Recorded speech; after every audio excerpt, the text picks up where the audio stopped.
percent in trade. US Vice President J.D. Vance is in India for a 4-day visit. This is his first official visit to India since assuming office. He's set to meet Prime Minister Narendra Modi and other top officials before heading to Jaipur and Agra.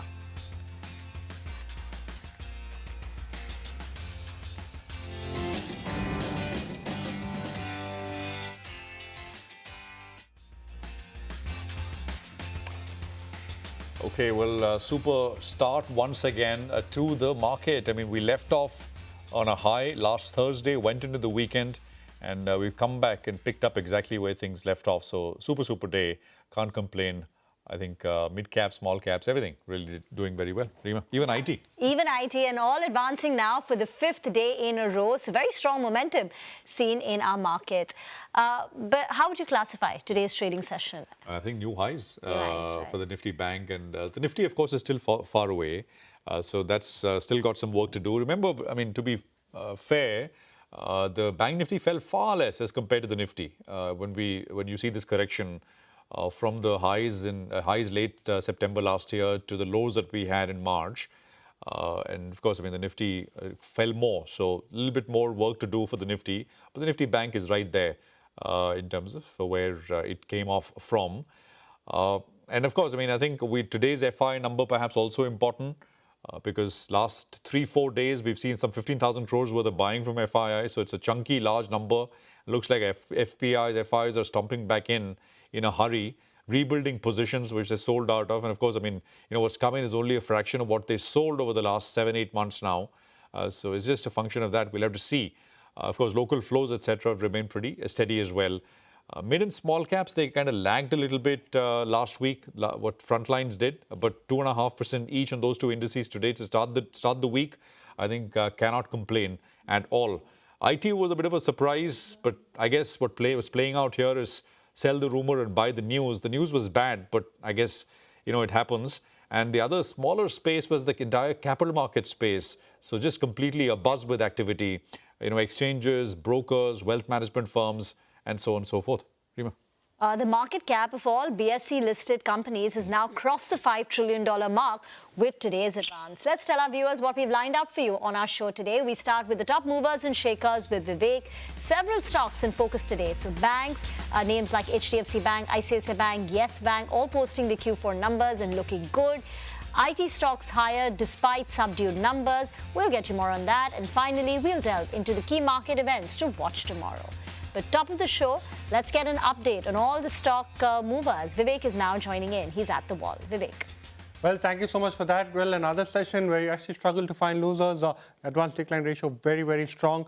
Very good set of, especially as far as the broad end of the market, the advanced decline ratio, the market breadth was very, very good. What did very well? Of course, like you mentioned at the start of the show, the entire IT pack, especially some of the mid-cap IT names, some of the beaten down names, they were the ones that saw the maximum amount of buying today. Infosys rebounded quite sharply after a muted set of numbers. But have a look at the mid-cap names, Tata Elxsi, Infosys, TechMine, all of these stocks doing very well in the session. The other stock that did quite well, in fact, one of the top gainers today was Divi's Labs. Well, a very large contract that the company has gone ahead and signed with a global pharma major. Citi estimates that this could be the GLP-1 opportunity that the company has tied up with Eli Lilly, and Divi's Labs is the stock that we're talking about, one of the top gainers today. The other stock that did quite well was GAIL India. Remember, PNGRB has gone ahead and floated a consultation paper for tariff review for natural gas pipelines. Analysts estimate significant upside in case the revised tariff, which is a significant revision and an upward revision of almost 32% is what GAIL has gone ahead and asked for. The other set of stocks that did quite well was the entire banking pack. You alluded to some of the large cap names, but have a look at some of the smaller banking names. AU Small Finance Bank, 7% higher today. IDFC First Bank built onto the gains of Friday post the news. IndusInd, Axis Federal, all of these stocks doing very well in the session today.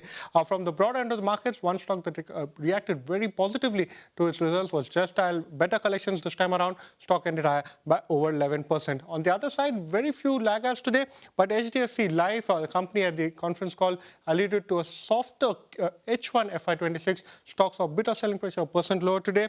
And FMCG pack today, especially in the last hour of the session, saw intensified selling pressure. Marico, Godrej Consumer, all of these stocks ended lower by around 2% today. Okay, thank you very much for that. Let's invite our guest of the show. Anand Tandon is still with us, and Jay Thakkar of ICICI Securities now joins in. Jay, after this kind of an up move, swift and powerful over the last 5 trading sessions, how do you expect the near term, the next few days to pan out? Do you think there is more in store for us in terms of gains? Hi, good afternoon to you, Rima and Prashant. Well, see, we have seen a very smart recovery in the index, and what's really important to see is that Nifty today has surpasses 200 DMA as well. I mean, we had seen Nifty, providing a death crossover, a few months back, which means that the overall trend in the market is negative. But then, the kind of recovery which we have seen, one by one, Nifty has managed to take off its crucial resistance level, maybe even 22,800, followed by 23,800, and now, even 24,000 and above. I mean, that's 200 DMA. So I think that going forward, yes, 23,000 now is a very crucial support. I mean, that is where we have this VWAP level as well. And, that's the positional reversal level for Nifty, and positionally till 23,000 levels, our healthy trend is positive. In the immediate basis, I think that 24,200 to 50 range on the upside may act as a resistance at least until the monthly expiry. I mean, if Nifty manages to surpass 24,250, then yes, we might even see the rally extending till 24,500. Otherwise, more or less, we have seen this rally coming on account of great support from the BFSI segment, which contributes more than 40-45% in the index. So we have seen that happening already. Now the 3 sectors are pending, 3 to 4 sectors, Rima. I would say one is auto, second is IT, FMCG and metals. I mean, these are the 4 sectors which contribute to almost like 30-35% of the Nifty are underperforming the market. So if at all there is a pause in the BFSI, and if we see a bounce back coming in these 4 sectors, then Nifty might stabilize and bounce back. Otherwise, we might see some consolidation from here on, because Bank Nifty has already extended its gains and gone up to 55,000 plus levels. And I think that monthly expiry 56,000 should be the max, wherein Bank Nifty can stretch. I'm not looking beyond 56,000. So, but then the trend is positive, definitely, and the broader markets, the breadth is very positive. So the broader markets are also likely to perform. I mean, they have just provided a breakout today. So any dips won't be sustained at the lower levels, is what I mean to say. So buying on dips should be the good strategy going forward.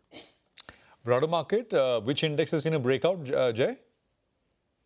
I mean, see, the mid and small cap indices have already given a breakout today only. I mean, technically, if we see, Prashant, then the kind of lower tops and lower bottom which were forming, the previous high has just been taken off in today's session. So that has confirmed the final reversal from down to up today. Hence, broader markets and capital market segment, I mean, which you also mentioned right at the start of the show. I mean, that's performed really well today, and I think that is likely to perform going ahead as well. I mean, the BSE, where we had seen maximum shorts getting built up due to a couple of negative news in the sector, which got thereafter rolled back, and we have seen good short covering happening there. And above 6,000, I mean, there has been massive call unwinding. So BSE is one stock, and along with that, CAM, CDSL, all of these stocks are looking at, even for that matter, MCX are seeing or witnessing good short covering. So I think that is one sector from the broader markets which I think is likely to perform going forward. Okay, all right. Got that. So broader market also seeing a breakout. I mean, if there's a breakout, there's a long way to go here in this part of the market, the broader markets, that is. Let's just address BFSI, right, which Jay was also talking about. So banks continue to power higher. Abhishek is here with just, the big earnings that we got over the weekend. Abhishek. Well, to begin with, the surprising factor in banking results over the weekend was the movement in net interest margin, which was expected to come down, but it has actually improved despite the fact that we have seen a robust deposit momentum for some of the lenders. So interest rates have started to decline from Feb of 25 onwards by RBI. However, the surprise factor has come in from growth in deposits, which has come in at lower cost for the banks. So if you take a look, all the lenders who have reported numbers, that is HDFC Bank, ICICI Bank, as well as Yes Bank, they have seen their interest expense grow way lower than the overall deposit growth in their banks, respectively, on a sequential basis, that is quarter on quarter. Take a look, HDFC Bank and ICICI Bank having grown their deposit base by 5.9% and Yes Bank by 2.6%. However, the interest expense has grown at a very marginal rate for HDFC Bank at 0.1%, ICICI Bank at 1.5%. In fact, Yes Bank has seen a decline in their interest expenses by 4.7%. So some part of it has to do with the fact that after a long time, low-cost deposit share or the CASA ratio for these banks have actually improved. So HDFC Bank, ICICI Bank and Yes Bank, all of them have seen improvement in their CASA ratio, which has actually aided in controlling their cost of funds. So this has also helped the net interest margin of the lenders to improve on a sequential basis,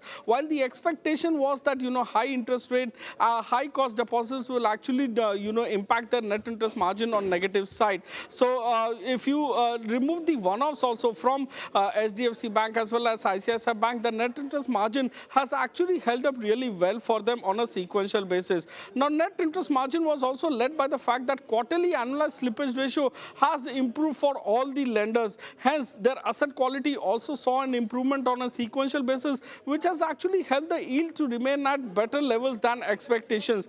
As a result, there was improvement in net interest margin, and in fact, the impact was a lower credit cost on a sequential basis. These two factors helped the return ratios improve for all these lenders on a sequential basis. ICICI Bank, if you take a look, the 2.5% ROA quarterly that you are seeing for them in Q4 FY25 is the highest ever quarterly ROA that they have recorded. So for banking sector, the valuations do come in from return ratios improvement. So large banks like HDFC Bank, ICICI Bank and Kotak Mahindra Bank are trading at a price to book value 1 year forward basis between 2.6 to 2.8 times. SBI is trading at a price to book value of 1.5 times. X of SBI, the PSU banks are largely trading at a book value, price to book value of 0.8 to 0.9 times. IndusInd Bank is the cheapest private sector bank amongst the large caps. Back to you.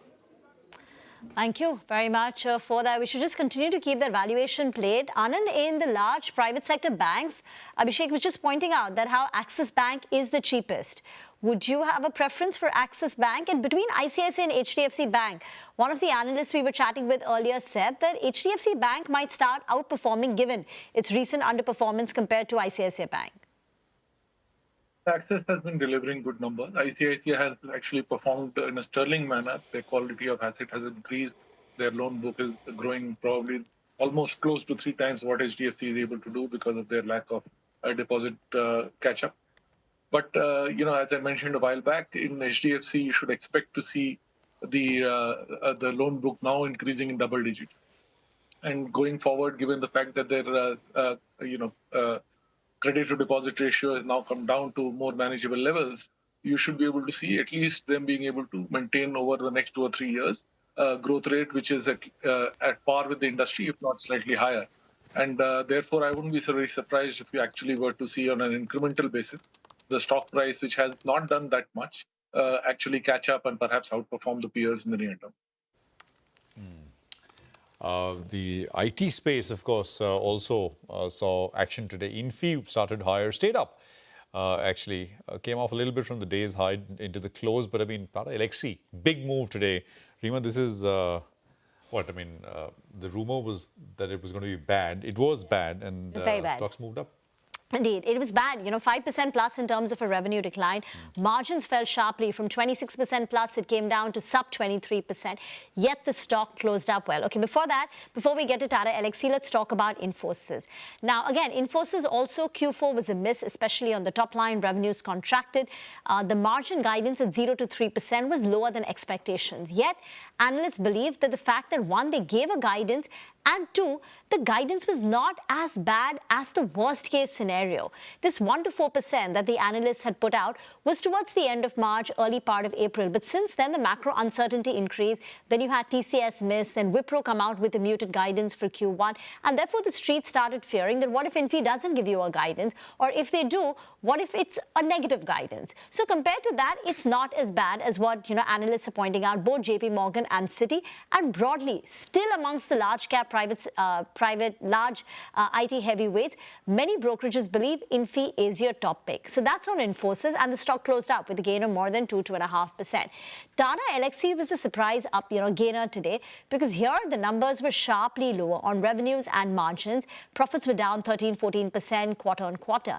But the management in the conference call sounded positive. They thought they believe things will stabilize in Q1. The deal wins are strong even in Q4. They won a large deal win in media and communication and in the automotive vertical, and that will help the company grow in FY26 and perhaps better than FY25. So this commentary supported the stock. And finally, the third big mover was Just Dial, and the stock ended with a gain of more than 10%. And here, let me quickly tell you three reasons. One, collections were strong, an improvement in collections to more than 11%. Two, cash on the books at 60% of the market capitalization provides a downside support. And three, the company has managed to improve their margins significantly in FY25 by 860 basis points. So all the three numbers that came out, stocks closed up in the green. Well, it's a good day to be in that space. But of course, I mean, this comes after a fair bit of pain. Will the gains last is the question. The other area, city gas distribution companies, stocks were buzzing. But again, I mean, they've been up and down and all over the place, actually. MGL, IGL, etc. Sustained allocation of affordable gas. So it is here with details on what went on. So government has made certain allocations of domestic gas to these city gas companies, and the first one is that the allocation of domestic gas that would include both APM, that is administered price mechanism, and new well gas. Now it would be done 2 quarters in advance so that all the city gas companies would know exactly how much volumes they would have for the next 2 quarters. And the second is the allocation of NWG or new well gas will be done on pro rata basis. As of now, it used to be done via auction. Now the pro rata basis will help basically these companies would know that exactly it would get the gas as per the demand. If IGL has more demand, it would get more gas than other companies. And last is company has given the allocation ratios of last few quarters. In Q3 FY25, government says the allocation ratio was 54.7%. In Q1 of FY26, it's saying it's around 55.7%. And in Q2 FY26, it's expecting that it would be around 54.74%. But it includes both APM as well as new well gas, because the communication we received from major gas companies like IGL and MGL, APM gas allocation has reduced to around 37 to 38%, while for new well gas, the allocation is around 17 to 18%. So going forward, analysts believe that the allocation of affordable gas, basically APM, that's only going to go decline. But what is the one positive thing? Recently, we have seen that crude oil has fallen. So crude oil and LNG prices, analysts believe that not only in the near term, even on the longer term, say for 12 to 18 months, these prices are going to remain soft, and that is going to help or aid the margin of these city gas companies. So factoring both the announcements, you have seen major uptick in all the city gas companies. Those stocks were up in the range of 3 to 4%. Sudarshan, what about GAIL? Closed up with a gain of 4.5%. That's correct. So over the weekend, we have seen that regulatory body, that is PNGRB, has floated the draft paper related to tariff review for the 10 gas pipelines. GAIL has 10 pipelines. So now tariff is going to be reviewed, and in all probability, the tariff is going to be increased. Now on the draft paper, all the concerned stakeholders have to reply to GAIL by 1st of May, and GAIL has to reply to PNGRB by May 15th. So what was GAIL's submission? In the first, when GAIL had written to PNGRB, it had sought for tariff to be increased to rupees 78 per MMBTU, but after certain queries from PNGRB, that was reduced a bit to rupees 77.43 or 0.45 per MMBTU. And last month, we had a conversation with GAIL in which management had said, even if the hike is approved up to rupees 70 per MMBTU, it should be taken positively. And today, CLSA also has come out with a note on GAIL. It has upgraded the stock to outperform from whole, and target is increased to rupees 210 from 175 per share, because it believes that tariff hike is going to come, and it's likely to be in the range of 20 to 25%. Also, it has increased EPS estimates in the range of 9 to 19%. So if tariff hike comes, it's going to be positive for GAIL because it has been long pending. Absolutely. So thank you very much for that. Anand, any interest? The city gas companies or GAIL? City gas is right now not in a great place. I mean, clearly, the government imperative is to increase gas availability for things like urea. And therefore, despite the fact that gas prices are probably at a multi-decade low, uh, you are actually having to reallocate how much is available for city gas and how much for other things so that your subsidy bill can come down. Basically, you also have to incentivize the new well generation. Otherwise, that's not going to be particularly viable. So it's a kind of balancing act that the government is playing. I think if you are looking at this area, then GAIL is clearly going to be a winner because whatever kind of increase happens, at least that increases their net revenue. For the others, it's a pass-through, but the pass-through will make the growth a little slower if the price increases are fairly high. Jay, quickly, you want to just highlight, your top trades? Doesn't have to be from whatever you like. Sure, Prashant. I mean, see, I think that, as I said, the capital market segment looks positive, but along with that, the PSU banking pack has just, provided a fresh breakout. I mean, earlier it started all with the private sector banks, but since past two trading sessions, I would say, Prashant, has been the PSU banking pack that's contributing quite a lot. So among which I think, Canara Bank from here on has seen a good derivatives build up on the long side. And I think that can be focused for the remaining part of the series, or maybe into the coming series of May. It's trading around the levels of 99, and I think it's heading towards the levels of 110. So at least 10% move from here on can't be ruled out. And definitely, I've got a buy recommendation on Bombay Stock Exchange BSE on back of short covering, and I'm expecting 6,500 to 6,700 levels going forward. I think 6,100 to 6,150 range should act as a very crucial support. So although it was up by 6%, but still I believe there's got some more room still pending on the upside. Gentlemen, thank you for joining in. We'll slip into a break and come back.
Welcome back. Let's now get to the voices that we heard during the day. First up, shares of Angel One surged in trade despite a weak set of fourth quarter numbers. The management told us that FY26 is going to be a year of consolidation, and they're confident that the operating profit margin or the operating margins for the company will bounce back to levels of 44-45% by Q4 of FY26. Okay, next up, it's JSW Energy. The power company is currently operating at a capacity of 12.2 gigawatts, and there is an order pipeline of 18 gigawatts. The management revealed it will soon reveal its capex plan. That's not all. It's in advanced stages of commissioning India's largest green hydrogen project in Q1 of FY26, which will generate 3,800 tons of green hydrogen.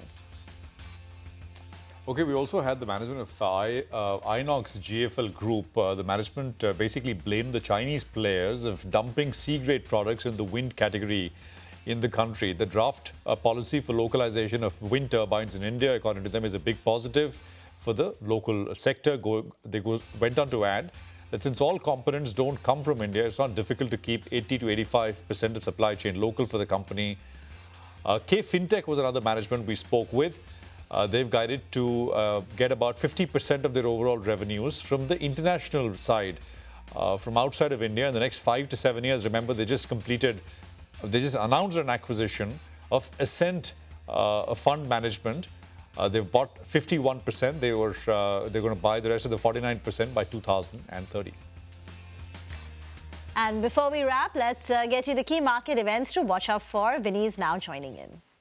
Hi, so important events to watch out for on the global front. Not much in terms of macro data point, but in the Eurozone, we'll be keeping an eye out on the consumer confidence data. Global earnings, Tesla will be reporting their numbers, SAP as well as General Electric will report their numbers tomorrow. Domestic Qs earnings that we're keeping an eye out in terms of Q4. Nifty, we'll watch out for HCL Tech. Other than that, M&M Finance